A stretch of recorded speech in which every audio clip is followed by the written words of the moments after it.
Hello po. Isang magandang umaga po sa inyong lahat. Good morning po. Ngayon po ay 20 ng August 20, 2024. At ang oras po dito sa California, sa Los Angeles, California po ay 6:35 na ng umaga. 6:35 at ah, ngayon po ay Martes. Medyo maganda ang araw at gusto ko lang talakayin itong hearsay. Kung ano itong hearsay. Na noong nakaraang araw ay nadismaya po ako sa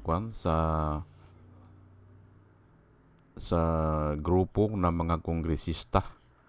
Opo, kasi parang iba ang nila eh. Iba ang pananaw nila sa hearsay. Opo, o ginamit nila yung hearsay. Parang mali sila doon. At yan po ang ipapaliwanag ko. Opo.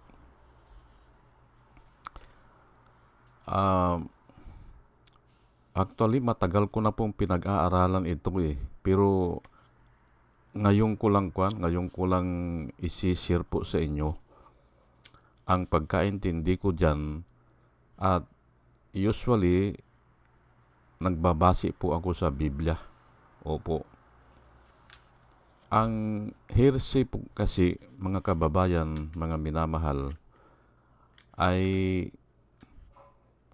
hindi yung witness o hindi yung saksi ang nagsasalita. Yun po ang hearsay. Halimbawa, yung isang saksi na ikwento niya doon sa isang tao. Ngayon, yung isang tao na yan ay ikikwento niya naman, yun na po ang hearsay. Pero hindi po nangangahulugan na hindi totoo o totoo yun. Ganun po yan, ano?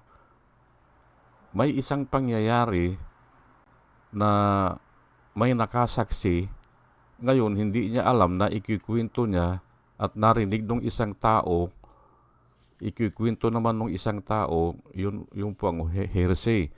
Pwede rin na salin-salin na ang kwento, hearsay po yan.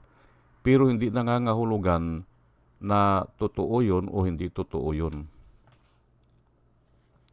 Lilinawin ko lang po iba po ang false testimony. Maliwanag po yan. You shall not testify falsely against your neighbor. Na yan ang inuutos sa Exodus 20:16. Isa po yan sa 10 utos. You must not testify falsely against your neighbor. At inaatasan din tayo na huwag tayong makinig dyan sa mga false testimony. Ayan po. Iba po ang hearsay ha. Iba ang hearsay. At iba din yung rumors. Iba din yan. Ang rumors, may palagay ka, halimbawa magkakagira o magkakaroon ng hindi magandang pangyayari sa susunod na mga araw at binabalita yan ng mga tao, sa dami niyan, rumors na ang tawag dyan. Ayun po. Ngayon, itong hearsay, pwede rin na hindi totoo ito o fabricated lang ito. Pero, hindi nga natin alam eh. Ayan po, At wag nating pagkamalian na sinasabi ng batas ng Diyos na huwag tayong maniniwala sa hearsay. Wala pong ganun. Wala. Binuklat ko po ang Biblia, walang ganyan. Ang hindi natin paniniwalaan, yung false testimony. Ngayon, itong hearsay po na ito, mayroon po tayong intelligence din na pwede tayong mag-decide kung totoo yan o hindi sa pamamagitan po ng mga pangyayari o mga bagay-bagay sa ating kapaligiran. Ayan po. Genesis 1:1, in the beginning, God created the heavens and the earth. Ay walang nakasaksi po dyan hindi ba? Sino po ang saksi dyan? Walang saksi. Kaya, bakit natin pinaniniwalaan yan? Ay kasi nakikita natin ang buwan at saka bituin, hindi ba? Ang araw, ang kaparangan, ang kabundukan, na alam natin na walang tao na makakagawa niyan. Sabi nga ni Job, can you rearrange the position in the star in heaven? Pwede mo bang i-rearrange yan? Hindi ba? I-rearrange na lang, hindi na yung i-create mo yan. Yung mga bituin sa langit, hindi ba? Kaya naniniwala tayo na may Diyos na gumawa niyan. Pero hearsay lang yan. At ibinigay lang po yan kay Moses. Si Moses lang ang nagsulat yan, na ibinulong naman sa kanya ng Holy Spirit na isulat yan. Kaya hearsay din po yan. Ay kung hindi tayo maniwala dyan, ay naandyan ang mga lahat ng ebidensya, hindi ba? Kaparangan, kabundukan, mga batis, mga karagatan, ilalim ng dagat, naandyan po na walang makakagawa niyan. Kaya tama po ang Biblia, in the beginning, God created the heavens and the earth. Heresy po yan. Di ba? Kasi wala naman saksi dyan Inuulit ko lang po para bigyan kong diin na mali itong mga kwan na ito. Ako ay nadismaya. Yan sa mga attitude ng mga kongresista natin. Opo. Hindi po masama ang hearsay. Hindi po Ang hearsay po kasi, katulad ng sinasabi ko, pwedeng totoo, pwedeng hindi. O sige, lagyan na natin ng tunay na mga pangyayari. Iyang halimbawa, ako dumadaan ako dyan sa Purak. Dumadaan ako dyan. At halimbawa lang na uuwi ako ng probinsya ko. Nadadaan ako dyan. Alam ko ngayon na may pinapagawa dyan na building. Alam ko kung ilang ektarya yung pugo dyan na ginagawa ng building. Hindi ba? Makikita po natin yan Ngayon, kung sasabihin mo sa akin na hearsay yun, ay hindi kasi nauobserbahan ko na may ginagawa na building noon O nakita ko na may building. Hearsay ba yun? Ngayon, kung sinong may-ari niyan, ayun ang pag-usapan natin. Yun ang hearsay. Dahil hindi natin alam kung sinong may-ari. Kasi itatago po yan sa mga layering yan Itatago po yan ilalagay sa corporation. Hindi ba? Kukuha ng dami para maging legal na hindi sa isang tao lang. Ganun po yan. Puntahan natin ang bahay ni Mayor Kapil. Ay kung nakita ko noon na walang bahay dyan, tapos nakita ko na nagkaroon ng bahay dyan, at doon siya umuuwi, o kamag-anak niyang umuuwi, hearsay ba yun? Kung sasabihin ko na may bahay dyan, o may building dyan, magkaroon naman po kayo mga congressman ng limitation. Huwag mong sasabihin na hearsay yan. Kung nakikita ng mata mo na may kutsi dyan, ngayon, i-assume mo ngayon na kay Mayor yan kasi siya ang sumasakay.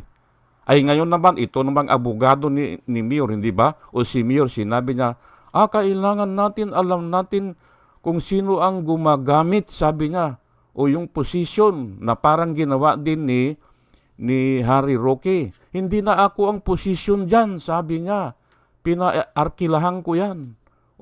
Ito naman si Mayor Kapil, ang sinabi niya, yung ownership kanya, dalawa yung ownership, sabi niya nililito nga mga tao Hindi ba? Nililito niya Isa yung, aywan ko kung registered owner o sino yung gumagamit. Magkaiba daw yun. Ay, anong pakialam natin dyan, hindi ba? Basta ang nakita natin may kutsi. At hindi po heresy yan kung nakita mo. Hindi ba? Ngayon, kung sino may-ari dyan, ay simpre, irirehistro yan sa irirehistro yan sa ibang tao. Kaya nga ako, nag-propose ako na kung may isang property, isang building na ayaw tanggapin ng isang mayor o sabi niya hindi sa akin yan, ay pag sinasabi niyang ganun at may dami at ipatawag yung dami at hindi maipaliwanag saan niya nakuha yan o paano siya nagkaroon yan, ay dapat i-freeze ng gobyerno yan. I-freeze. Unexplained wealth yan eh. I-freeze yan. At kung matagal na, i-sequester na yan at ibigay sa mahihirap. Ay kasi nga ayaw tanggapin ni Mayor eh, nasa kanya eh. Hindi ba? Hindi pwede kasi nasasabi niya, kung nalaman nyo, nasa akin yan, sa inyo na yan. Kung nalaman nyo, nasa akin yan. Ay, hindi pwede yung ganun Oh. Parang sinasabi na rin yan na, ay hindi nakapangalan sa akin yan, ipinangalan ko yan sa dami ko. Oh, hindi ba? Kasi nga yung legal na naman i-divide na naman yung property i-divide na naman sa definition. Ganun po ang mga abogado i-define nila. Ayan po ang paunang salita ko po diyan po ako iikot at pero bago ang lahat ay hayaan nyo muna mga kababayan, mga minamahal, na batiin ko muna itong batch number 2 na subscriber po natin, si Pussycat, si Doris May, Antonino, si Ronel, si Ibi Compio, si Joey Valenzuela, third pangatlo, user NB, Parot, Pabs Naranja, Romel Solier, Padua Lloyd Trabiel, Andre Sianario, Jonah Kawili, Jonah Canao, Rosana Kawili. Salamat po sa inyong lahat. Ber Orozco, Ernie Carliago, Christine Joranas, Digna Omali, Jolie Antan, Jose Labier Niabot, Andy Gimpaw, Yosel GH, RC Guillermo, Joseph Angelo, Mayra Medina, Rafael Aquilato, Mayet Hinsyo, Deo Yanong, Belia Lagueño, Mister Yang Toy, Emilita Roa, Monica Dongsaw, Richard Jamura, User KK, User XQ, Nelson Nukop, Salvacion Akisar, Sinaida San Andres, Joey Chavez, Ramon Junior Rojas, Hael Villarreal, Rose Jack Norme, Arnel Araujo, Vicente Tablati, Sweet Potato, Coco Guid, Orly Nunez, Estrella Rumbano, Arian Mendoza, Nieves Olaveres, Aldrin Impalmado, Malaya Mendoza, Rolando Dordas, Mir Cabrera, Rolando Olivier Mamon ng Lapas Iloilo, Ana Marie Aldisimo, Eli Casli, Marias Rivera, Marudaan at saka si Manuel Diwa. Salamat po sa inyong lahat. At ito naman po ang mga vloggers na nire-recommenda ko po sa inyo. Maingat po ako sa mga vloggers kahit na tama yung sinasabi niya. Kung nakita ko na suportado niya yung mga questionable na mga personality, hindi ko po pinapanood yan. O kung napapansin ko na bayaran, kahit tama yung sinasabi niya, hindi ako nanonood sa ganyan. Ito po sila na nakikita ko na ito sila ay para po sa bayan at wala silang sinusulong na personality. Of course, binabati nila yung mga tama at pinupunan nila ang mali, ay okay lang yun. Pero napansin ko, wala silang bayad. Ganun yan. Maraming magagaling na vlogger, pero in doubt ako Opo, in doubt ako. Lalo na yung yung hindi nagsisisi na sinuportahan nila si Duterte o kaya si Mayor si Isko Moreno o ay iba yan pag ganyan, hindi sila nagsisisi. O ay ito po sila ang nirekomenda ko po sa inyo na ating panoorin at suportahan. Ito po si Michael Apasible Bulletin, Attorney Insurrecto, Bunyog Pagkakaisa, Vlogcaster Armandin, Engineer Tuto Kausing, Aling Marie, Mr. Sa Totoo Lang To, Christian Isguera, PMTGR Vloggers, The Action Man, Roy Japan Tours, Divina Apostol, CG Pischay, Kapihan ni Arta Tago, Dimjus Journey Kakamping, Ang Batas with Attorney Claire Castro at saka si Waldi Carbonel. Opo, suportahan po natin sila at ugaliin po natin na manood sa kanila at marami po tayong matututunan. At isa pa, nakikita ko na yung vlog nila ay para po sa bayan. O sige po ituloy-tuloy na po natin yung discussion natin na ako ay dismayado dyan sa Kongreso. Bakit ginamit nila yung hearsay na pina-stop nila si Tuto Kausing dahil hearsay? Ay oo nga, ay ang impormasyon po ay nanggagaling dyan sa ganyan Opo, dyan po nanggagaling ang impormasyon. At lahat po ng impormasyon, kailangan po natin. Kahit na galing po yan sa hearsay. Kailangan po natin yan kasi ang tao po ay limitado. Hindi natin alam lahat yan Hindi natin, ang tao po ay limitado sa lahat. Sa nakikita, sa location, sa kaalaman. Limitado po. Kaya kung may impormasyon na ganyan, kailangan po natin yan. Pero may intelligence naman tayo na pwede nating tignan yan kung totoo yan. Ayan po. Ang pinagbabawal po ay yung false testimony. Yun po. Pero yung hearsay ay problema yan kung ganyan ang gagamitin nyo. Ang hearsay po, hindi pwede sa korte.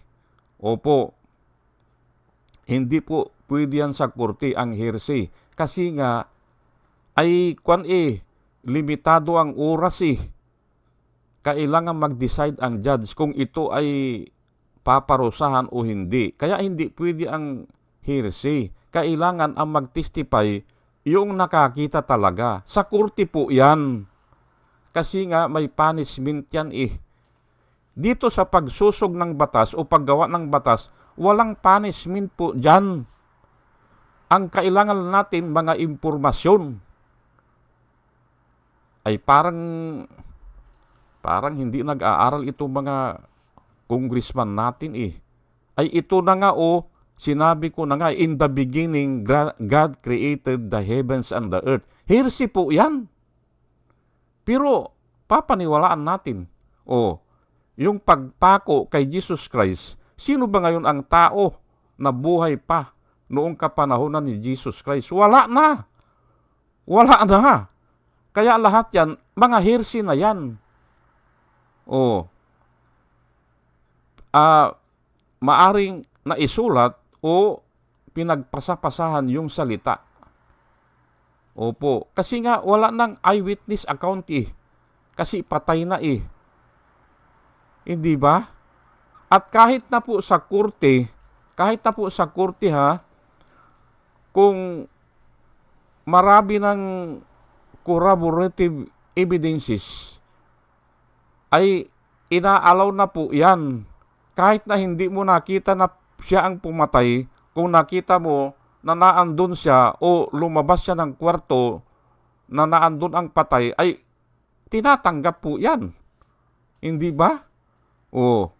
Naandun siya Ikikwento ko lang po yung kapitbahay namin doon sa bayan namin. Ang edad niya siguro matanda sa akin ng mga 3 taon. Napasama siya sa Rambol. Yung mga fraternity ay may namatay kasi sinaksak Ngayon ay pag-uwi niya ng bahay ay may pulis na. May pulis na doon sa bahay nila.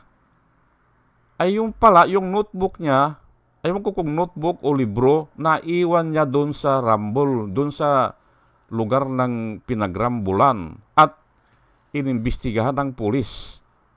Hindi ba? Ganun po ang impormasyon. Ngayon, nahuli siya kasi na-identify siya ng mga kalaban niya eh. Oo, naandun siya yan. O, sila ang nagrambol. O, nagbayad siya.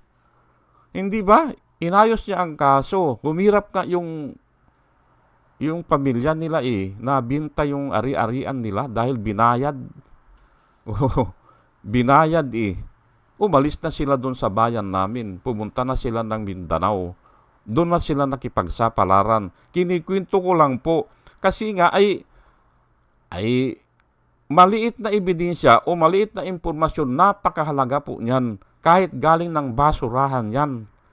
Kailangan po yan.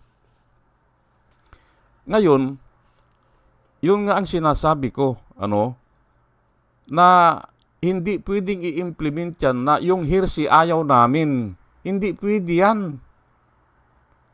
Kasi nga, may witness na natatakot eh. Ngayon, hindi niya alam na ikikwento niya. Ganun po yan. O kung nalalasing siya, ay binibida niya na siya ang witness doon. Ganun po yan. Ngayon, ikikwento naman yan. Diyan po nanggagaling ang mga intelligence gathering. Opo.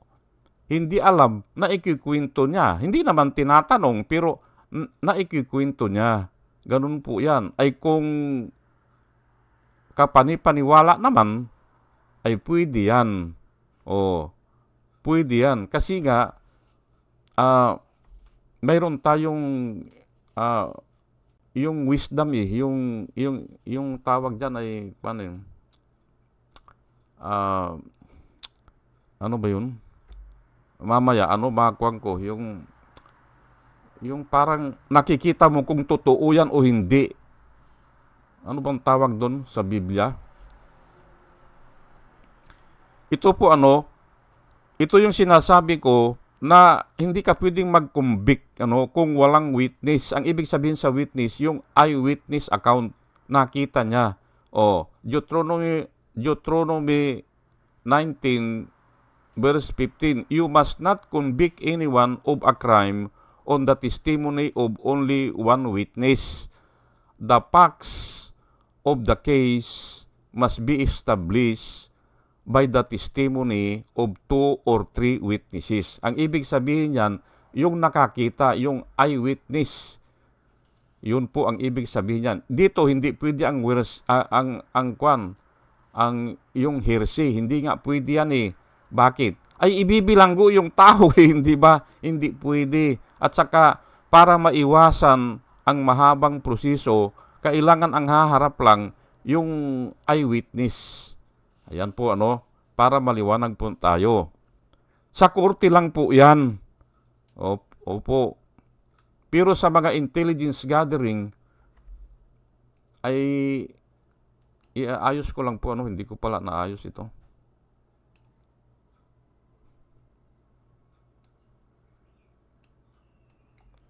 Ayan po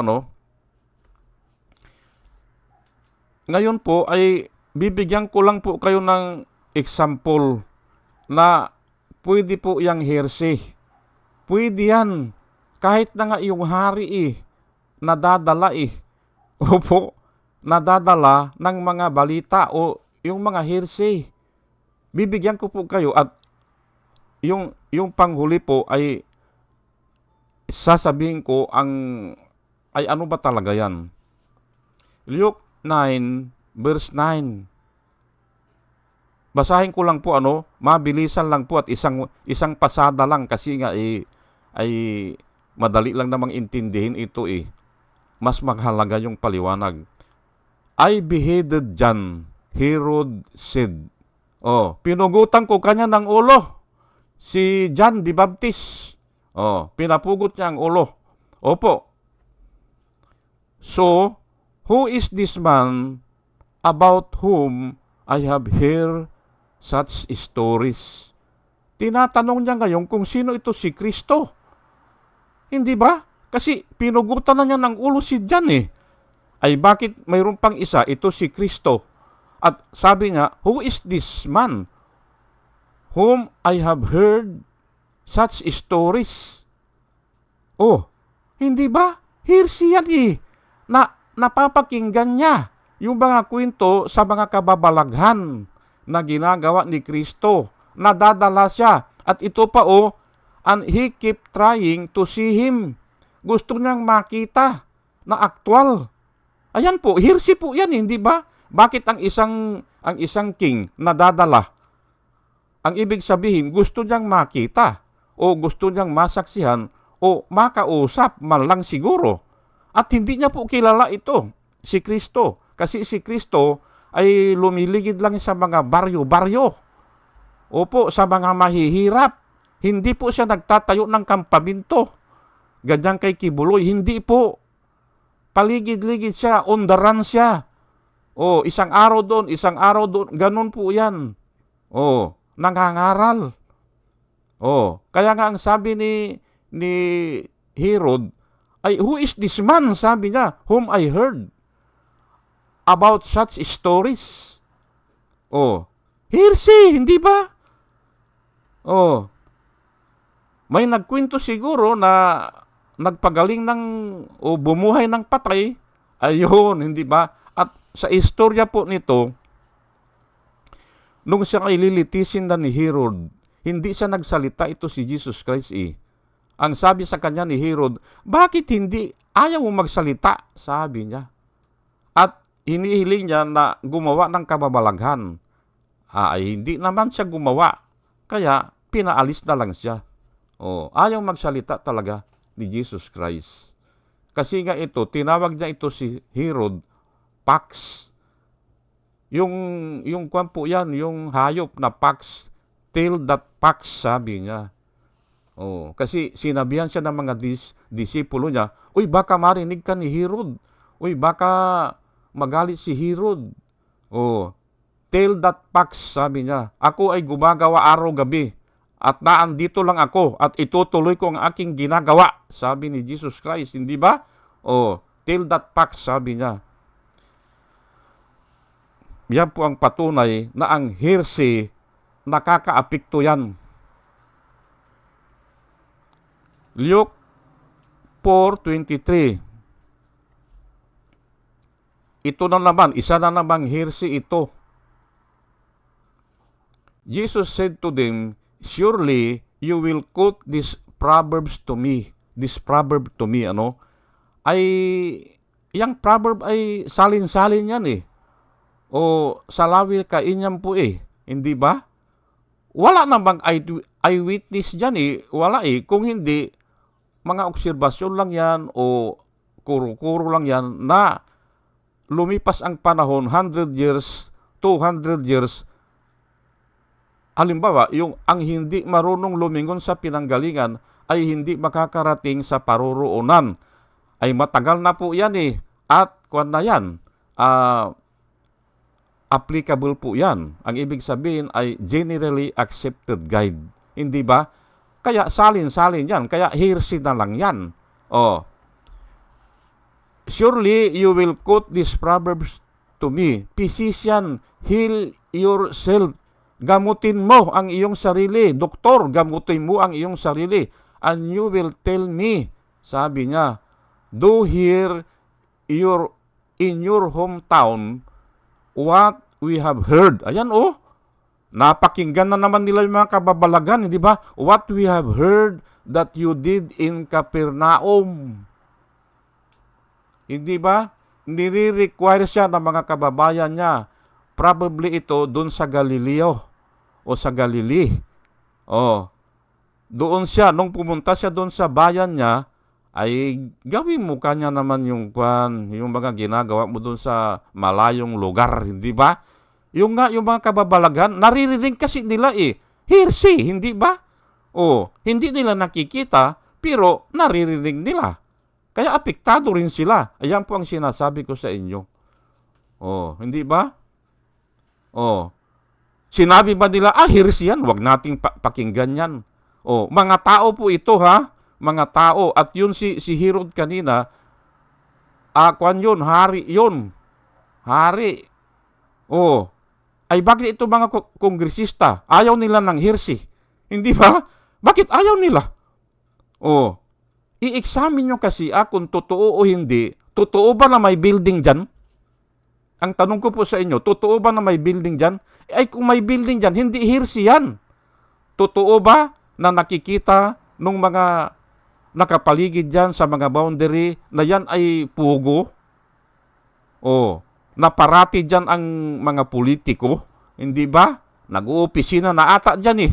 Hindi ba? O, examine nyo Totoo ba na maraming kutsi si Mayor Kabili? Si Kapil? O, examinin nyo kung totoo. Ngayon, kung sino ang may-ari niyan, ay problema nyo na yan. Huwag nyo nang iproblema sa mga tao yan. Kasi hindi ilalagay ng tao ang kanilang buhay sa ganyang usapin kung kanino yan. Kasi nga, pwede nilang ibigay yan sa kaibigan nila. O, ganun sa ginawa ni Rocky, hindi ba? Ay, yan, ari ng korporasyon yan, sabi niya. Yung bahay dyan sa Baguio, ari ng korporasyon yan. O, ganun po yan eh. O, ay pero siya nakatira o sa blessing siya ang humarap. Hindi ba? Yun ang mga ebidensya na pwede mong pagsama-samahin yan. Katulad nga yan na God created the heavens and the earth. Ay sino nakakita niyan? Wala. Heresy po yan. Pero naniniwala ka kasi hanggang ngayon may araw. Hindi ba? O, may araw ba ngayon? Ay mayroon. Ay sinong gumawa yan? Ayun po ang sinasabi ko na naandyan sa harapan nyo ang mga ebidensya. Opo, naandyan po. Katulad din na naipako si Jesus Christ. Hindi ba? O, sino nakakita niyan? Ay patay na yung nakakita. Eh di, wala na pala yan. O, ay pero nga ngayon, hanggang ngayon, ay bakit mayroon pang mga Kristiyano? Hindi ba? O, totoo siguro yun, hindi ba? At yung mga nakasulat doon sa Biblia, si Pilato, si Caesar, may pira na nga dinari O, may Roman soldier doon, hindi ba? O, kumplito Ricardo, hindi ba? Ay dapat paniwalaan. At doon din sa mga author ng mga libro noon, na isulat din nila na may pinatay na isang pantas. Na isulat din nila yan, na ipinako, na naniniwala sila na eternal, sila, they live eternal for all time. Ganun ang nakasulat. O, dinudubli pa nga they are live eternal for all time. Ganun pa nakasulat Nabasa ko yan hindi ba? Oh, nabasa ko yan Grabe kako itong manunulat noon. Yung buhay daw nila ay eternal at saka for all time. Oh. Ayan po, hindi ba? Oh, kaya dapat suriin yun at kung tama, paniwalaan. Ganun po yan, ano? Ngayon, ito ngayon ang Isaiah 11, verse 3. Mahahagip ko po dito, hahagipin ko na walang kwenta yang agenda ng kongreso na yan. Kasi ito ang totoo. Ano? Kasi yang hirsi na yan ay kwan lang yan Mga pautot lang yan hindi ba? Ayaw nila ng hirsi. Gusto nila ng hirsi. Ayaw nila ng hirsi. Ito po ang totoo. Ang Diyos po ay mas kinaluluguran niya yung may takot sa Kanya o sumusunod dun sa kautusan niya. Wala yang hirsi-hirsi na yan. Wala yan. O may nakita ka ba? Huwag mong paniwalaan yan kasi kung minsan dinadaya ka lang ng iyong paningin. Opo, totoo po yan. O, dinadaya ka lang ng iyong paningin. Mayroon pong mga ganyan. Ito na, Isaiah 11:3. He will delight in obeying the Lord. Iba ang pagkasulat dito, no? Pero okay lang, ipapaliwanag ko lang. He will delight in obeying the Lord. He will not judge by appearance, nor make decisions based on hearsays. O hearsay, hindi ba? Okay. Ang ibig pong sabihin nito ay ang Diyos o kung sino man itong tinutukoy dito na tao na hindi siya nagja-judge sa appearance ng man. Kasi marami pong nagkakamali dyan. O doon sa nakikita niya, ang dami pong ganyan sa Biblia. Yung mga Israel noon, si Joshua, ay nakita nila yung mga kalaban nila, hindi nila kaya, sabi nila, ay nagpanggap na marami at makabagong mga kagamitan at malalaking tao, nagpanggap sila. Kaya nagtreaty sila. Pumasok sila sa peace treaty doon sa mga kalaban nila. Ay nung nalaman nila, niloko lang pala sila. Ayan po niloko lang sila. Nagpanggap lang na malalakas na tao sila. Ayan, na malalaki sila, na marami sila. Ganun po. Kaya pumayag ang Israel noon na makipag-peace treaty. Ayan po. Ikikwento ko lang po sa inyo Si Samuel, yung propeta na Samuel, inutusan siya ng Diyos, punta ka dun sa mga anak ni Jesse. Si Jesse, punta mo at i-anoint mo yung isang anak niya. Yun ang magiging hari. Ay si David nga ang magiging hari, papalit kay King Saul. Ay nung nakita niya walang kwinta, sabi niya. Wala, hindi pwedeng paghari, sabi niya. Aywan ko kung 7 o 8 na 6 yung anak. Pero isinusugo siya ng Diyos, i-anoint mo yung anak niya. Ngayon, tinanong niya si Jesse. Yung tatay, tinanong niya, mayroon ka pa ba kanyang ibang anak na lalaki? Ay mayroon, pero maliit pa, kanya nagpapastol doon. Ay tawagin mo nga, sabi niya. Nung nakita niya ngayon si David, ay ito, sabi niya. Ito ang i-anoint ko, sabi niya. Tignan mo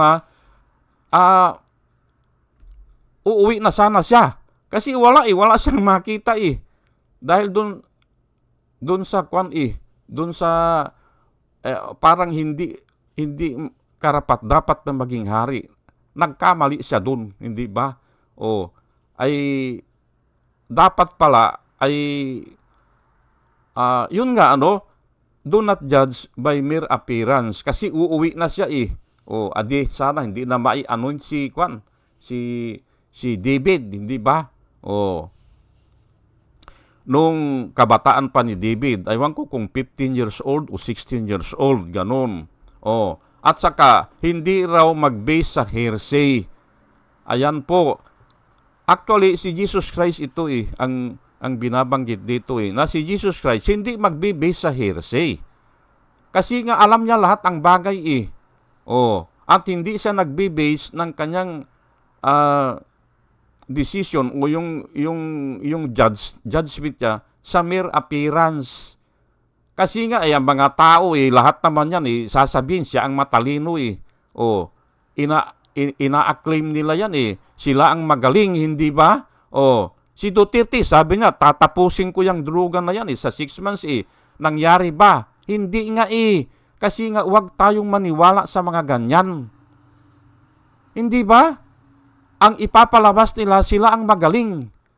Sila lang dapat ang mamuno. Yun ang ipapalabas nila Huwag po tayong maniwala dyan. Kasi niluluko lang tayo niyan. Yun po ang ibig sabihin nito. Ay may appearance ba? Yung mga building dyan sa Purak, Pampanga, ay naan dyan. Hindi ba? Ay i-examine natin kung totoo yan. Yun po ang ibig sabihin yan. Do not believe by mere appearance. I-examine natin. Ngayon ay kung hindi tayo makikinig sa mga kwan na yan, mga kwento na yan o mga kwan na yan, ay paano natin mai-examine yan? Hindi ba? Yun po ang ibig kong sabihin. Hindi tayo Diyos, pero ang Diyos po ay pwede yan. Kasi alam ng Diyos ang lahat eh. Hindi ba? Oh, yan po ang sinasabi ko. Kung gusto nyo na huwag kayong makinig sa hearsay, Diyos na kayo. Hindi ba? Mag-Diyos na kayo. Ganon po yan. Oh, yan ang verse na pinaliwanag ko sa inyo. Yung Isaiah 11 verse 3. Hindi ba? Oh, Diyos lang ang gagawa niyan na ayaw sa hearsay. O ayaw diyan sa mga yung appearance ng ng mga tao hindi naman ang kasi ang sabi ni Paul, we walk by faith not by sight. Kung ano man yang nakikita namin ay wala yan. We walk by faith. Ayan po, at ang maliligtas po ang tao by means of faith.